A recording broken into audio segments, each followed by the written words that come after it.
started. I only have 10 minutes, so this will be a real fly-through through Scotland's Environment Web. Unfortunately, I could speak for hours on it, which is quite dull for a lot of people, but really what I want to do is give you a flavour of what we have developed in Scotland's Environment Web, which has been part of the European Life Programme supported project for the last 3 years, to try and have a think about now going forward as where some of the tools we've developed and the products we've developed may be able to help you in terms of what you're trying to do in terms of communicating and providing access to information and data around ecosystem services. So Scotland's Environment Web aims to be the trusted gateway to everything you want to know about Scotland's environment. Quite a grand aspiration there. But essentially what we want to try and do is bring together the most up-to-date environmental data and information in one place so it's easy to find, to view, to analyse and interpret. The trusted aspect is quite important. We had some user engagement workshops about a year ago in terms of what users want out of this website. And the default position in terms of searching for information and data is generally Google, but people are concerned they don't really know the quality of what they're getting, the source of the data, is it trusted? The nature of the partners that are involved in Scotland's Environment Web, they felt this was a really good opportunity to come to this place to look for information. It was trusted, it was authoritative, it had an element of quality control to it. The web is becoming massive in terms of searching, finding what you're looking for. People are feeling overwhelmed with the number of websites, the amount of sources of information. So having that one-stop shop that saves people users having to search through multiple different websites to look for the information they're looking for is quite important to them. And also you have people that you have those that are kind of interested in the kind of the raw data analysis, the detailed analysis. But there are also a big user group out there that just want the broad overview of the environment. They want the highlights. They want to view data that's already been processed in a way that they can view it in an easy format and they can interpret it and help with interpretation. So essentially what we wanted to do is develop a web platform to find the data, but also to discover data.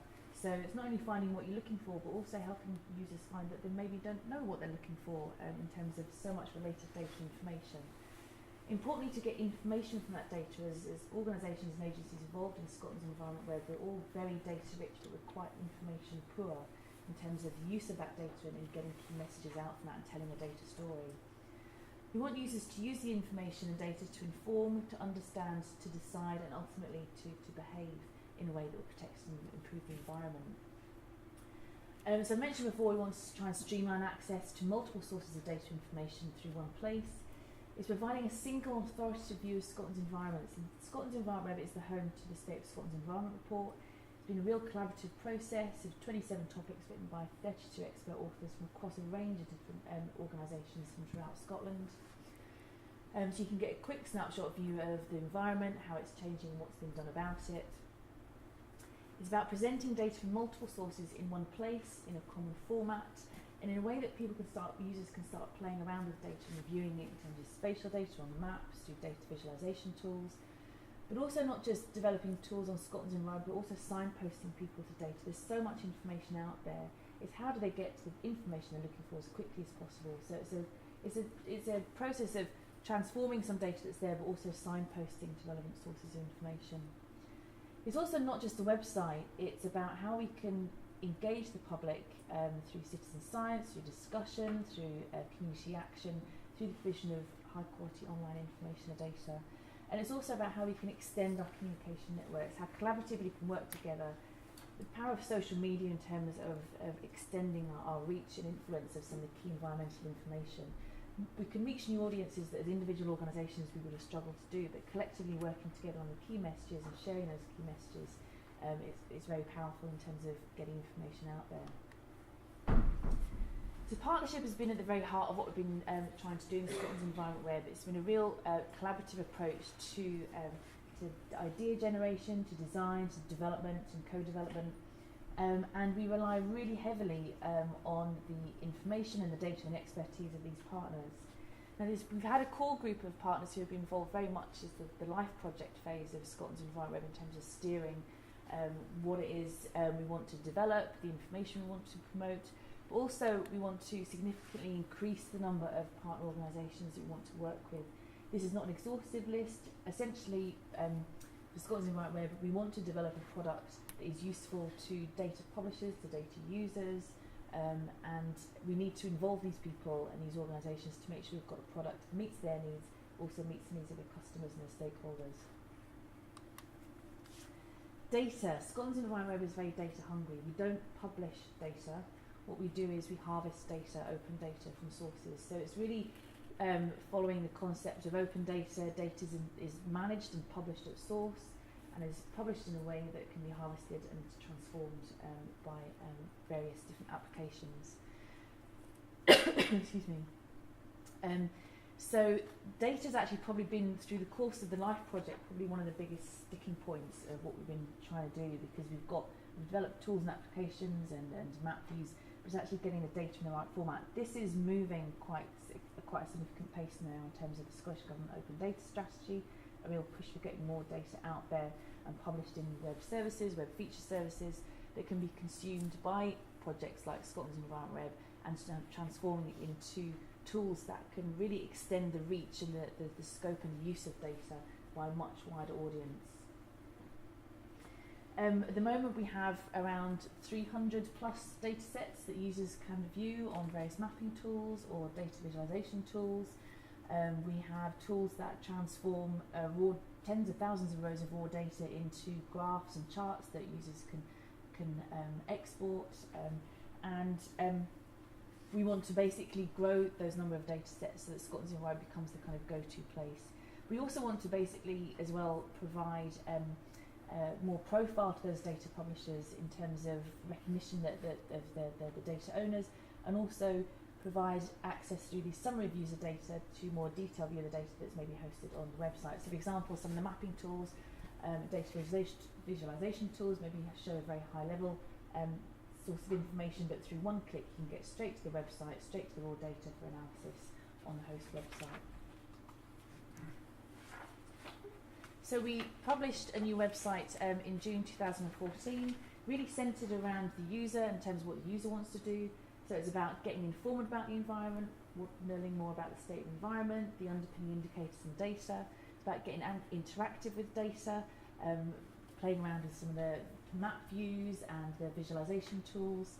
And then once people are aware of the environmental issues they're concerned about, how do they get involved and take action on the environment, getting involved in protecting and citizen science, and also get communicating, creating these networks of e-networks of people that are interested in similar issues and sharing information. Some of the key products that we've developed, obviously the State of Environment Report, and it has a section on people in the environment, benefits of the environment. We're developing indicators and data that underpin those sections of the State of Environment Report. And we're also looking at something around ecosystem health indicators and providing access to some of those. The mapping tools is the only place on MapView that users can view any combination of these over 300 data sets. On the MapView we also have a decision-making tool in terms of land information search, where people can run a query over 40 plus data sets on an area of interest, and it will show the various points of interest they need to be aware of in terms of the area of interest. So from an ecosystem service perspective, if we're trying to embed ecosystem services and make people aware of the services in their area, you can imagine if they're interested in a particular area, the various data sets that we could promote and show and provide people with access to as part of that decision-making process. Data visualization tools, Discover Data, as I say, transforms data into graphs and charts. On Scotland's Environment Web we already have links to some water environment ecosystem services, Spotify tools that were developed by SEPA. Is there opportunity to move these developed tools for the non-water environment. Project Finder in terms of getting people involved in the project. Public discussion, so a lot of work on public discussion and involving people in talking about things that interest them. So we have a methodology for public engagement.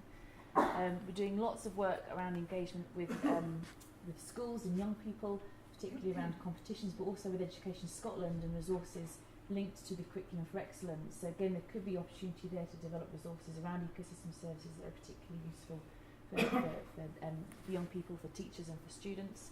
And there's also this area we want to do about this connected family of websites.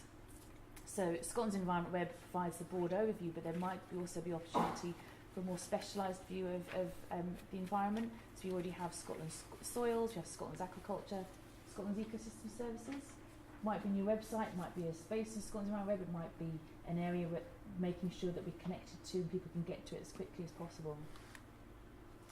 In terms of the so what for Scotland's Environment Web, as I mentioned before, we want to increase the profile of the partner organisations and the data and information that they publish to a much wider audience, increase the use of the data to extended reach and influence, and also improve access that transforms sometimes complex scientific data into more usable and understandable formats.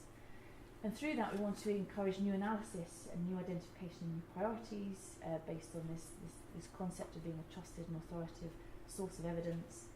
And through the partnership, this is a shared resource. So we're moving from a period of being a life project, which is very much driven by life project actions and deliverables, etc., to this is a tool and a platform that you as users and as partners can use to grow what we've got and develop new products and solutions.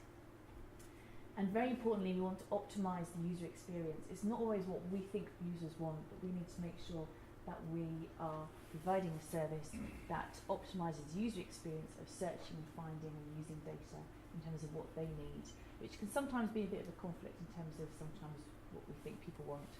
And quite importantly as well, a much more personalised view of the local environment. So at the moment, Scotland's environment is quite national, it's quite strategic, but people generally want to say what's in my area, what's in my postcode, what's in my community, so how we can help that journey of finding information based on that more personalised view. So as I mentioned before, we're coming to the end of the life-funded phase of the project. SEPA has recently announced its future commitment to C-Web, so it's not going to be switched off at the end of the life project, which is brilliant, but also provides that certainty of future development. And essentially, we now have a product that we want to grow and share and develop in a way that helps a whole range of different users. We want to grow our network of data providers, our network of data users, a huge opportunity to share knowledge and really connect the whole plethora of websites that are out there to help users find what they're looking for as quickly as possible, and create this network of environmental scientists and observers and ultimately environmental stewards of the environment. What I would say is it's been a very quick fly through it, and I've got a red flashing light flashing at me here because I've gone over time, but please have a look at the website, let us know what you think, give us your ideas in terms of any of these tools or products where you think they could really help in terms of providing access to information and data for ecosystem services. Unfortunately, I can't stay for the whole 2 days of the conference. My colleague Nicola and Louise are here from SEPA, so if you've got any ideas through the course of the 2 days you want to bring back, either contact the SEPA administrator or please speak to Nicola and Louise and we can take those on board.